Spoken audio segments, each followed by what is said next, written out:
ሰላም ጤና ይስጥልኝ። ከሐረሪ ክልል ቴሌቪዥን የዕለቱን ዜናዎች ይዘን ቀርበናል። ከዜናዎቹ ጋር ምስጋናው ኃይሉ ነኝ። በቅድሚያም ክልላዊ ዜናዎችም የህዝብ ለህዝብ ትስስር ማጠናከር ለሰባተኛው ጠቅላላ ምርጫ ስኬት ወሳኝ ነው ሲሉ የሐረሪ ክልል ርዕሰ መስተዳድር አቶ ኦርዲን በድሪ ገለጹ። በሐረሪ ክልልና በምስራቅ ሐረርጌ ዞን ማያ ከተማ የመስተዳድር አመራሮች መካከል የህዝብ ለህዝብ ትስስርን የሚያጠናክር ስፖርታዊ ውድድር ተካሂዷል። ዝርዝር አለን። በሐረሪ ክልልና በምስራቅ ሐረርጌ ዞንና ማያ ከተማ መስተዳድር አመራሮች መካከል የህዝብ ለህዝብ ትስስር የሚያጠናክር ስፖርታዊ ውድድር ተካሂዷል። በሐረሪ ክልል በምስራቅ ሐረርጌ ዞንና በማያ ከተማ ህዝቦችና አመራሮች መካከል ያለውን ታሪካዊ ወንድማማችነት ይበልጥ ለማራቅ ያለመ የወዳጅነት ስፖርታዊ መድረክ በሐረር ከተማ ተከናውኗል። የሐረሪ ክልል ርዕሰ መስተዳድር አቶ ኦርዲን በድሪ እንደገለጹት ውድድሩ በጎረቤታማ ህዝቦች መካከል ያለውን አንድነት በማጥበቅ ለቀጠናው ሰላምና የልማት አጋርነት ትልቅ አስተዋጽኦ ይኖረዋል። ስፖርታዊ መድረኩ ሰባተኛው ሀገራዊ ክልላዊ ምርጫ ሰላማዊ ዲሞክራሲያዊና ተአማኒ ሆኖ እንዲጠናቀቅ ምቹ ሁኔታ እንደሚፈጥር ርዕሰ መስተዳድሩ ጠቁመዋል። የህዝብ ለህዝብ ትስስሩ መጠናከር ለዜጎች ንቁ ተሳትፎና ለምርጫው ስኬት ወሳኝ መሆኑን አክለዋል። መርሃ ግብሩ ከጥንት ጀምሮ የዘለቀውን ማህበራዊና ባህላዊ መስተጋብር ወደ ላቀ ደረጃ ለማሸጋገር እንደሚያስችልም ጨምረው ገልጸዋል። ርዕሰ መስተዳድሩ ሰባተኛው ጠቅላላ ምርጫ በሰላም ተጠናቆ የዲሞክራሲ ስርዓት ግንባታው እንዲጎለብት የጎረቤታማ አካባቢዎች ህዝቦች በትብብር እንዲሰሩ ጥሪ አቅርበዋል። ዕለቱም በተለያዩ ስፖርታዊ ውድድሮች በደመቀ ሁኔታ ተጠናቋል። በስፖርታዊ ውድድሩ የሐረሪ ክልል የምስራቅ ሐረርጌ ዞንና ማያ ከተማ መስተዳድር ከፍተኛ የመንግስት አመራር አባላት ተሳትፈዋል። በርካታ ተመልካች በታደመበት ኢማም አህመድ ስቴዲየም የ100 ሜትር ሩጫ፣ ገመድ ጉተታና የእግር ኳስ ጨዋታ በአመራሮቹ መካከል ተካሂዷል። የምስራቅ ሐረርጌ ዞንና የማያ ከፍተኛ አመራሮች በሐረሪ ክልል እየተከናወኑ ያሉ የሰው ተኮር የኮሪደር ልማት ስራዎችን ተዘዋውረው ጎበኙ።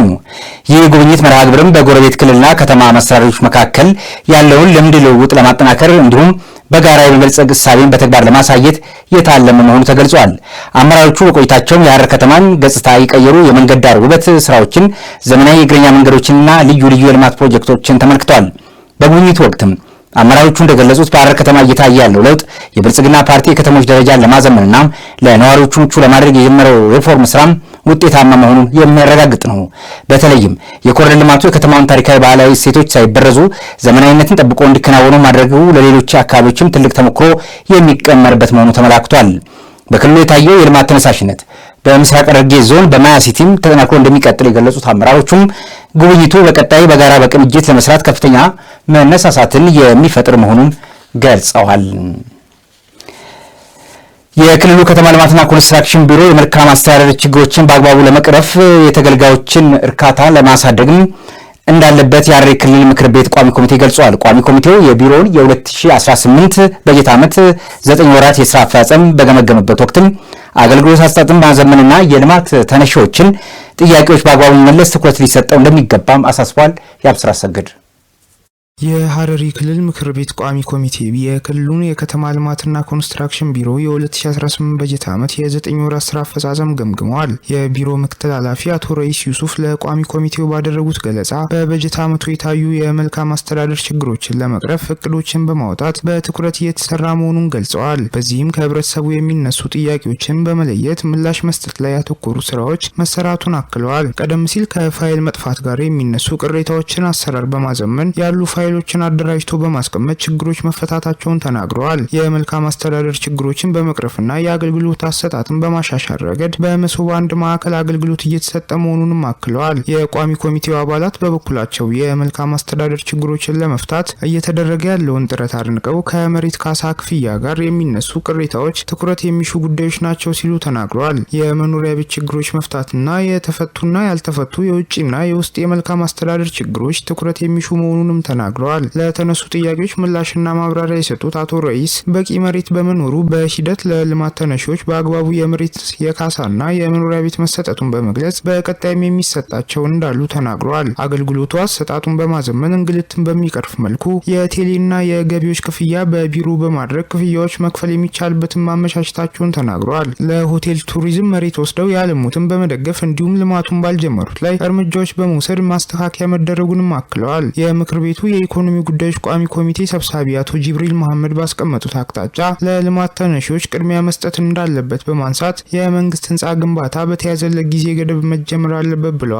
የአገልግሎት አሰጣጥን በማዘመን እንግልቶችን በመቀነስ ህብረተሰቡ የሚሻውን አገልግሎት መስጠት ላይ ማተኮር ያስፈልጋልም ብለዋል። የካርታ ባለቤት ያልሆኑ ባለንብረቶችን በህጉ መሰረት መረጃ በማሟላት ባለቤት የሚሆኑበትን ማመቻቸት ያስፈልጋልም ብለዋል። በሐረሪ ክልል የድሬ ጥያራ ወረዳ ነዋሪዎች በወቅታዊ ዝናብ ጋር ተያይዞ ሊከሰት የሚችለውን የወባ በሽታ ስርጭት ለመግታት አስፈላጊውን ጥንቃቄ እያደረጉ መሆኑን ገለጹ። በወረዳው የሚገኙ የጤና ተቋማት በተለይ ደግሞ ለእናቶችና ለሕፃናት ቅድሚያ በመስጠት የግንዛቤ ማስጨበጫና የክትትል ስራዎችን ያከናወኑ መሆኑን ተመላክቷል። ዘገባው የትዕግስት በለጠ ነው። ዝርዝሩ በተከታይነት ይቀርባል። በሐረሪ ክልል የድሬ ጥያራ ወረዳ ነዋሪዎች ከወቅታዊ ዝናብ ጋር ተያይዞ ሊከሰት የሚችለውን የወባ በሽታ ስርጭት ለመግታት አስፈላጊውን ጥንቃቄ እያደረጉ መሆኑን ገልጸዋል። አንዳንድ የወረዳ ነዋሪዎች ከሐረሪ ብዙሃን መገናኛ ጋር ኤጀንሲ ጋር ባደረጉት ቆይታ ለወባ ትንኝ መራቢያ አመቺ የሆኑ ረግረጋማ ቦታዎችን በማጽዳትና የተከማቹ ውሃዎችን በማስወገድ ረገድ በንቃት እየተሳተፉ መሆኑን ገልጸዋል። ነዋሪዎቹ አክለውም የበሽታ ምልክቶች ሲታዩ ወደ ጤና ተቋም በመሄድ ረገድ ያላቸውን ግንዛቤ መሻሻሉንና ራሳቸውን ከጉዳት ለመጠበቅ ዝግጁ መሆናቸውን ጠቁመዋል። በቆመ ውሃ ምክንያት ለሚከሰተው የወባ በሽታ ተጋላጭ እንዳንሆን የቆሙ ውሃዎችን በማፍሰስና በአካባቢያችን ያለውን ቆሻሻ በማጽዳት ላይ እንገኛለን። ለዚህ በሽታ ከተጋለጥን ግን በአስቸኳይ ወደ ሕክምና ተቋም እንሄዳለን።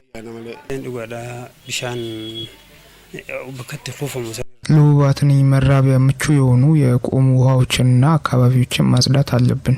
ማህበረሰቡ ይህንን አውቆ በአካባቢው የሚገኘውን ውሃ ማጽዳት ያለበት ሲሆን የወባ ትንኝን የሚያጠፉ ኬሚካሎችን መጠቀም መልካም ነው።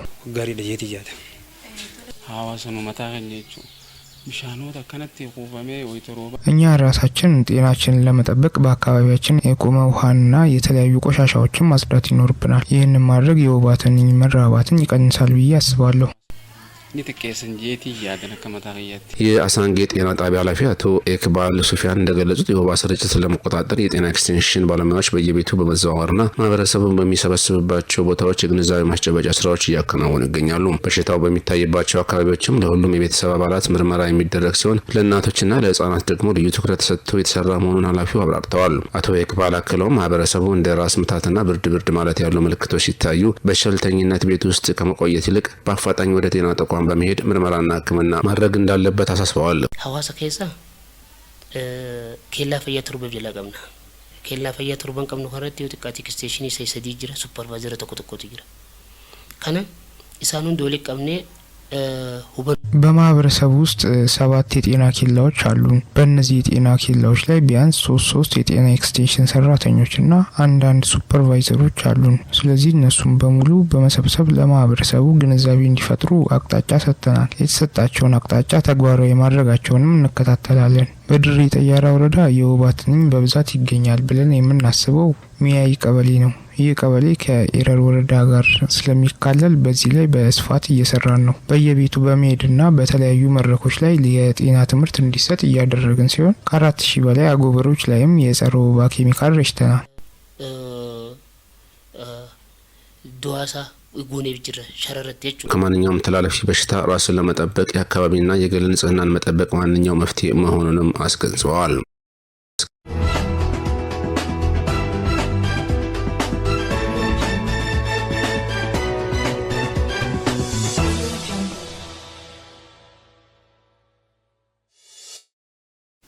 ወደ ሀገር አቀፍ ዘገባዎች ተሻግረናል። ጠቅላይ ሚኒስትር ዶክተር አብይ አህመድ ከዓለም አቀፍ የገንዘብ ተቋም IMF ዋና ዳይሬክተር ክሪስታሊና ጆርጂዬቫ ጋር ተወያይተዋል። በሌላ ዜና ደግሞ ኢትዮጵያ ለትውልድ ግንባታና ለሕፃናት ሁለንተናዊ እድገት ልዩ ትኩረት ሰጥታለች ሲሉ ምክትል ጠቅላይ ሚኒስትር ተመስገን ጥሩነህ ገለጹ። የሚሉትንና ሌሎችንም ጨምረን በሀገር አቀፍ ጉዳዮቻችን ይዘናቸዋል። ሌኒሽ መልስ ወደ እናንተ ታደርሳችኋለች። ጠቅላይ ሚኒስትር ዶክተር አብይ አህመድ ከዓለም አቀፉ የገንዘብ ተቋም ዋና ዳይሬክተር ክሪስታሊና ጆርጂዬቫ ጋር ተወያይተዋል። ጠቅላይ ሚኒስትሩ በማህበራዊ ትስስር ገጻቸው ባስተላለፉት መልእክት ከIMF ዋና ዳይሬክተር ክሪስታሊና ጆርጂዬቫ ጋር ተገናኝተን በኢኮኖሚያዊ እድገት በአጋርነትና ቅድሚያ በሚሰጣቸው የጋራ ጉዳዮች ላይ ሰፊ ውይይት አድርገናል ብለዋል። በውይይቱ ወቅት ለነበራቸው ጠቃሚ የሀሳብ ልውውጥና ቀጣይነት ላለው አጋርነትም ምስጋና አቅርበዋል።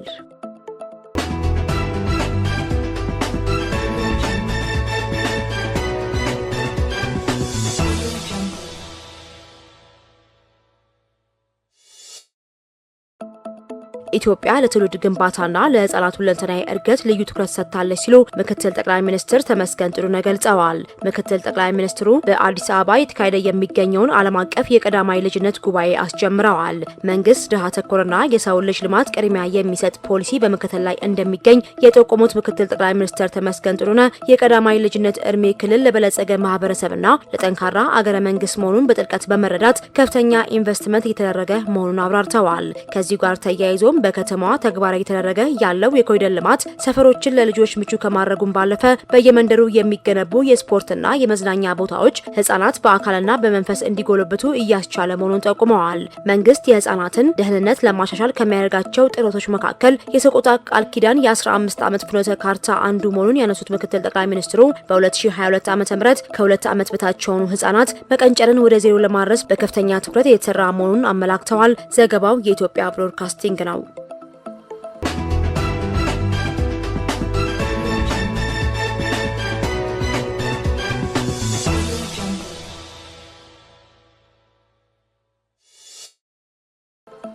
ሰባ ሶስተኛው የታላቁ የአፍሪካ ቀንድ የአየር ንብረት ትንበያ ፎረም ግንቦት 10 እና 11 ቀን 2018 ዓ.ም በአዲስ አበባ ይደረጋል። ፎረሙ የሚካሄደው ለአይበገሪነትና ዘላቂ ልማት በሚል መሪ ሀሳብ ነው። የምስራቅ አፍሪካ የልማት በይነ መንግስታት ባለስልጣን ኢጋድ የአየር ንብረት ትንበያና የመተግበሪያ ማዕከል ከልማት አጋሮች ጋር በመሆን ፎረሙን እንዳዘጋጀው ተገልጿል። ስብሰባው ትንበያ ከመስጠት ባለፈ ትንበያዎችን ወደ ተግባር መቀየርና የአየር ንብረት ለውጥን ለመከላከል የቅድመ ማስጠንቀቂያና ቅድመ ዝግጅት እርምጃዎችን ማጠናከርን ያለመ ነው።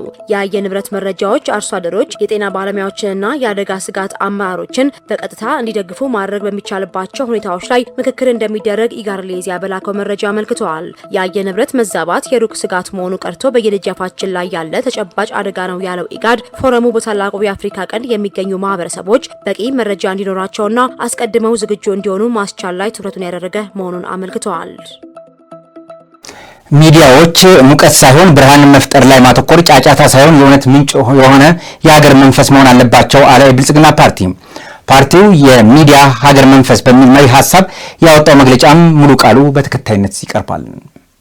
ሚዲያዎች ሙቀት ሳይሆን ብርሃን መፍጠር ላይ ማተኮር፣ ጫጫታ ላይ ሳይሆን የእውነት ምንጭና የሀገር መንፈስ መሆን አለባቸው ሲል ብልጽግና ፓርቲ ገልጿል። ፓርቲው ሚዲያ የሀገር መንፈስ ነው በሚል መሪ ሐሳብ መግለጫውን አውጥቷል። ዓለም አቀፍ የሚዲያ ቀንን ምክንያት በማድረግ የሚዲያ ምርታ ለትርክት ግንባታ በሚል መሪ ቃል ለተከታታይ ሳምንታት ሲካሄዱ የነበሩት የሚዲያ ላይ ያተኮሩ መድረኮች በዘርፉ የታዩ ስኬቶችና በቀጣይ የሚጠበቁ ቁልፍ ተግባራትን በማመላከት በስኬት ተጠናቋል። ጠቅላይ ሚኒስትር ዶክተር አብይ አህመድ በተገኙበት ደማቅ የማጠቃለያ መድረክ ላይ ጥልቅ የሚዲያ እይታዎችንና እሳቤዎች ቀርበው ውይይት ተደርጎባቸዋል። ለዘርፉ ተዋንያንና ለመላው ሕዝብም መልእክቶች ተላልፈውበታል። ከእሳቤዎቹና መልእክቶቹ መካከል ሚዲያ የሀገር መንፈስ መሆኑን የሚገልጽ ይገኝበታል። ይህ መንፈስ ሲታወቅ ሀገር ትታወካለች፣ ሲረጋጋ ደግሞ ሀገር ትረጋጋለች፣ ትበለጽጋለች። በዚህ መሰረት ባለፉት 8 ዓመታት የተከፈተው የዲሞክራሲያዊ ምህዳር በዋናነት የተሰጠነ ነጻነት ብቻ ሳይሆን ኃላፊነትም ጭምር ነው። የሚዲያው ጉዞ እንከን አልባ ባይሆንም የተመዘገቡት ስኬቶች ግን እጅግ ተስፋ ሰጪ ናቸው። በተለይም የሚዲያ ምህዳሩን በዲሞክራሲያዊ አውድ ለማዋጀት የተወሰዱ እርምጃዎች ለሀገር ግንባታ ጠንካራ መሰረት ጥለዋል። ዛሬ ላይ ደግሞ ሚዲያዎቻችን ከጥላቻ ትርክትና ከዋልታ ረገጥነት ወጥተው በእውነት ላይ የተመሰረተ ትረካ መገንባት የሚጠበቅባቸው ወቅት ላይ ናቸው። ዲሞክራሲያዊ ስርዓት የሚገነባው ተመሳሳይ ሐሳቦችን በማስተጋባት ብቻ ሳይሆን ተቃራኒ ሐሳቦችንም በማስተናገድ ነው። ስለሆነም የሚዲያ አውታር መረቦቻችን የራስን ሐሳብ ብቻ ከመጫን ወጥተው ልዩነቶችን በሰላም የሚያስተናግዱበት መድረክ መሆን ይኖርባቸዋል። ባለፉት ዓመታት የታዩት ክፍተቶችም ትምህርት ሊሆኑ ይገባል። የእውነተኛ ሚዲያ ምርታ የሚለካው በተለያዩ ሐሳቦች መካከል ድልድይ በመሆንና ለህብረ ብሔራዊ መግባባት በሚሰሩ ስራዎች ነው። ሚዛናዊነትን የጠበቀ ለህዝብ ቅርብ የሆነና ከተጽዕኖ ነፃ የሆነ አጠቃላይ የሚዲያ አውድ መፍጠር የዲሞክራሲ ስርዓት ግንባታችን መሰረት ነው። ከዚህ በተጨማሪም ዓለም በሰው ሰራሽ አስተውሎትና በዲጂታል ትግል ውስጥ ባለችበት በዚህ ወቅት ሚዲያዎቻችን በቴክኖሎጂ የታገዘ ጥልቅ ትንተና ማቅረብ ለነገ የማይባል የቤት ስራ ነው። መንግስት የገነባው ብሔራዊ መረጃ ቋት ወይንም ናሽናል ክላውድ የቴክኖሎጂ መሰረት ብቻ ሳይሆን የሉዓላዊነታችንና የመረጃ ደህንነታችን መከታ ነው። ይህንን መሰረት በመጠቀም በማህበራዊ ሚዲያ የሚነዙ የሐሰት መረጃዎችን በመመከትና የድህረ እውነት ዘመን የሚያመጣውን የስነ ልቦና ጦርነት በመጋፈጥ ረገድ ሚዲያው ግንባር ቀደም መሆን አለበት። ቴክኖሎጂ የታጠቀ በጥናት የተደገፈና ለሀገር አወንታዊ ገጽታ ለመገንባት የማይሳቀቅ ሚዲያን ለኢትዮጵያ የማይተካ ሚና አለው። ሚዲያዎች ሙቀት ላይ ሳይሆን ብርሃን መፍጠር ላይ ማተኮር፣ ጫጫታ ላይ ሳይሆን የእውነትን ምንጭና የሀገር መንፈስ መሆን አለባቸው። ጠቅላይ ሚኒስትሩ እንደገለጹት ሙቀት የሚፈጥሩ ሚዲያዎች ብርሃን መሆን አይችሉምና የሚዲያ አውታሮቻችን ከጊዜያዊ ገጽታ ግንባታና ቁንጽል ሐሳብ ሽያጭ ይልቅ ለሀገራዊ አጀንዳዎችና የወል ትርክት ትኩረት በመስጠት የብልጽግና መንገድ ጠራጊ እንዲሆኑም ጥሪያችንን እናስተላልፋለን።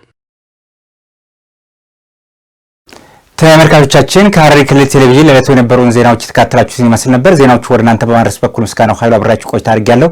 ከቀሪዎቹ ሐረሪ ቴሌቪዥን ፕሮግራሞች ጋር ሰናይ ጊዜን እየተመኘው የኔን በዚህ አጠናቀቅኩ። ጤና ይስጥልኝ።